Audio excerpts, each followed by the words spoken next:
Chapter 9. The winter air was down near freezing, but Jerry found he could still work on his car in bursts and then going into the office to warm up. It had not snowed heavily, so his progress moved along. His mother had given him an old carpet to lay on while he replaced the brake lines. He was careful to not damage the hangers when he took down the old thin pipes. Uncle Bart thought it was best to buy new rubber hoses that went from the wheel cylinders to the metal lines. After they had installed the new wheel cylinders and new master cylinder, his uncle showed him how to bleed the system of air to make the brake pedal solid. They filled the master cylinder with brake fluid and then had one person underneath open the bleed valve on the wheel cylinder that was farthest away from the master cylinder and yelled down. The person in the driver's seat pushed the brake to the floor and then called back, "The pedal is down." At this signal, the underneath person closed the valve and yelled, "Let the pedal up." The top person let the pedal up and called, "The pedal is up." The top person took the cap off the master cylinder and topped off the fluid after several cycles. Newspapers were spread on the ground to catch the spurting fluid. When the bottom mechanic saw a steady stream of fluid, he knew the job on that cylinder was done, and they moved on to the other back wheel and then on up to the right and front cylinder. The last one to be done was the driver's front. Jerry had carefully put bead sealer on the chrome rims before mounting the tires.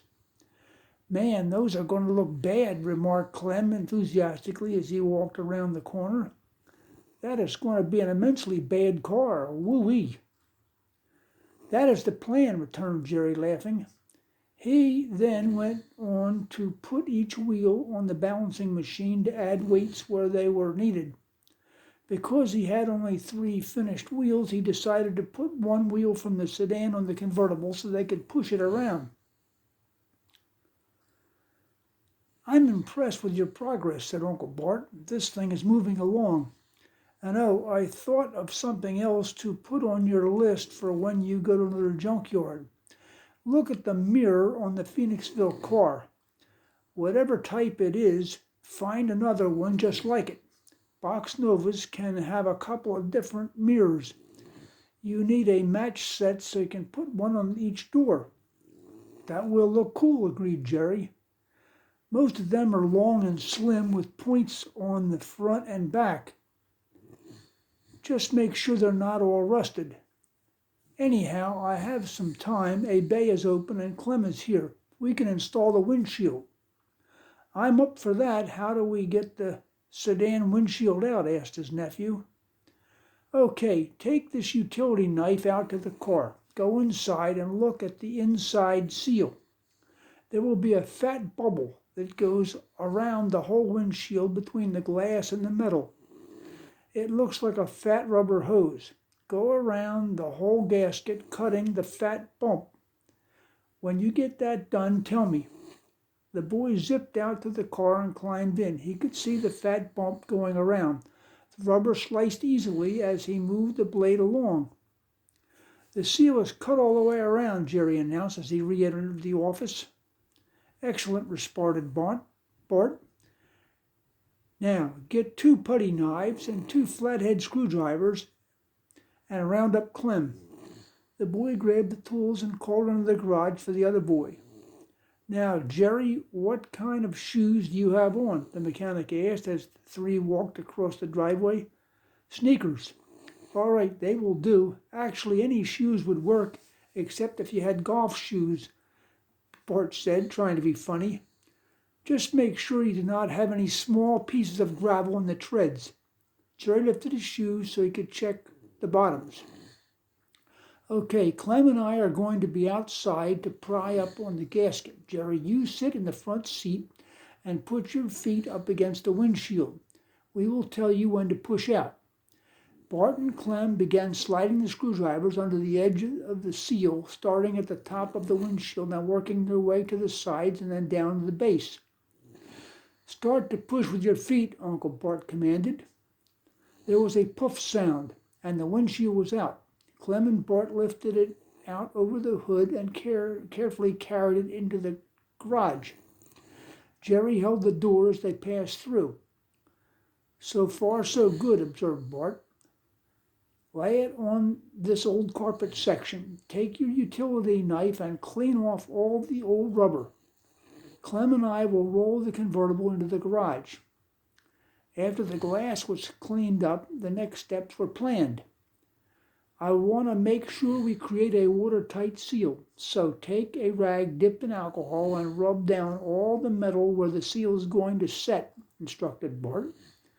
And Clem, bring over the gasket. The uncle held up a tube of gasket cement. We need to do this job inside because it's heated in here. This will let the cement dry properly. Now, Jerry, we're going to hold up the windshield. You smear the goop around the inside groove all the way around the gasket, and then place the gasket on the glass. Press the rubber against the windshield to make sure it is tight all the way around. Then put a thin stream of cement on the bottom groove of the gasket. Once the windshield is prepared, Clem and Bart laid the lower gasket onto the metal lower edge of the windshield opening. After setting the bottom in place, Bart explained her strategy. The bottom is in. Now we have to gradually work in the sides. Jerry, you coat about 2 inches at a time in the rubber groove. Then run to the other side and coat 2 inches on the groove over there. We will be using wooden paint paddles to push the coated rubber gasket in place a little at a time. After several minutes, the gasket was slid into place all the way around. All right, that's how it's done, exclaimed Clem. It sure is, chimed in Bart. I've heard of guys say they can lay a string in the groove and lift the lip as they pull on the string. But you wind up with a bunch of glue-soaked string all over the dash and the front seat. The way we did it is clean and the windshield is sealed. Very good job, boys. Thank you, guys. I really appreciate your help and your know-how, said Jerry. It's okay. I'm glad to be a part of this. It's going to be a mighty mean vehicle, predicted Clem. You are getting this thing in a good position, advised Uncle Bart. I think it's time you rounded up some doors. And to find some doors, go out to one of the salvage yards out past Pottstown. Those guys are all on the wire. And remember to ask about 62 or 63 hardtops as well. Somebody has them out there. We just need to find out where. We went out to Reed's junkyard and somebody reported that they had a 63 hardtop, reported Jerry as he walked into the office. Very good, responded Bart. Where are they at? Elephant. Elephant? Where on earth is that? It's way up in Bucks County. I looked it up on the map. It's near a big lake up there. The guy's name is Bowers. He said he has a hardtop and it's not been there that long, and he said the doors are still there. All right, this might be your lucky break. It is a ways away, but you have to do it to get what you need. Get Sammy and head up there on Saturday. Now, before you go, you're going to need some special tools. There's a place in Royersford who is running an indoor flea market. He has bins of tools. Go in there and get a great big Phillips head screwdriver, the biggest you can find. Biggest? Right. Bring it back here. We will put it in the vise and saw it off 1.5 inches. Then we'll put it on the grind wheel and grind a square shank on it. Okay, I'll pick one up. You need that for doors? Yeah, when they built Chevys, the car would come down the assembly line and they needed a fast way to put door hinge screws in. A big Phillips was the most efficient way. It just drops in the slots. They have a power drill with a Phillips in it. Once it is in, no one has moved it for 25 years.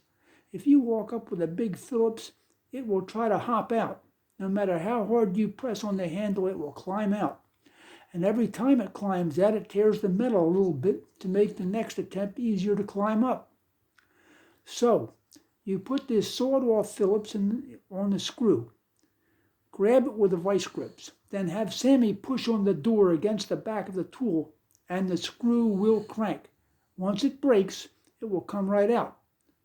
That is incredible. Well, that is how you have to get them out.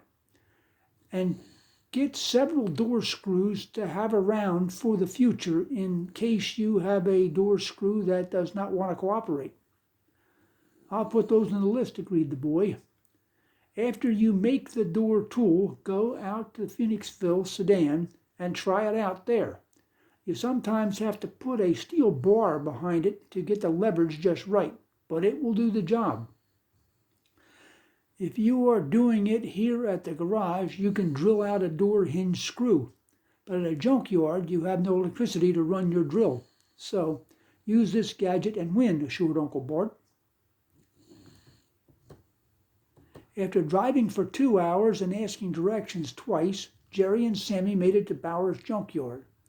It was a medium-sized layout with cars in straight rows with numbers on the windshields. Mr. Bauer had an organized mindset and told the boys exactly where the hardtop was located.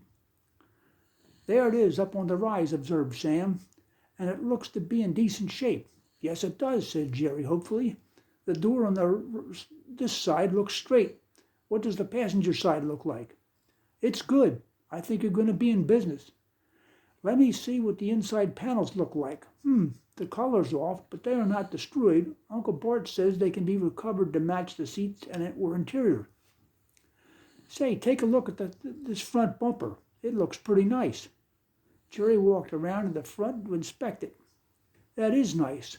We're scoring all around here. Hand me the spray can, I'll hit the nuts. They tried cranking the window handles and the windows came up smoothly. These are going to work, Jerry commented. We just have to break those hinge screws. Sam watched as his pal and he took out the sawed-off Phillips and grabbed it tight with the vice grips. Where did you get that, Sam wanted to know.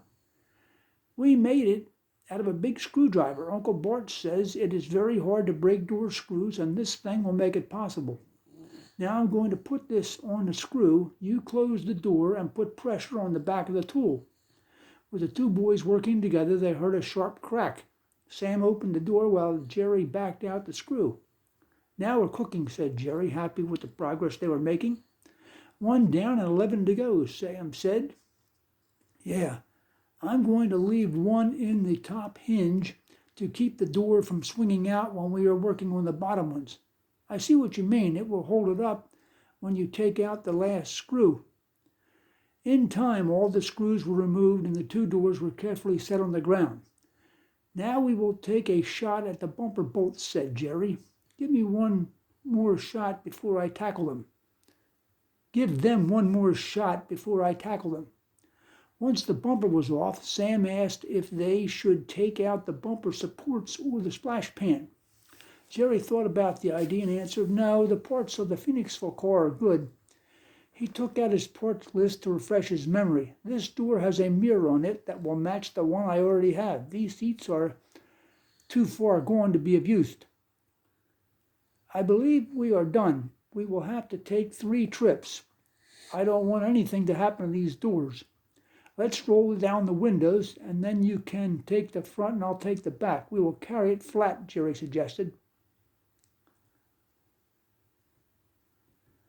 Following Uncle Bart's instructions, Jerry put on rubber gloves and carefully cleaned the splash pan, hood, doors, and fenders with a special preparatory liquid to set them up for sanding. He then rubbed all the surfaces with a very light grit sandpaper to allow the paint to have a firm grip on the surface. After the final wiping to remove any remaining dust, the parts were ready for painting.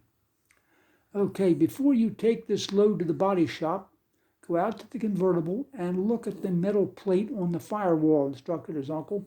Write down all the numbers exactly as you see them. That will tell them the color to mix up. When you get down there, ask for Walt. I have everything all set up with him. Oh, wait, there's one more thing.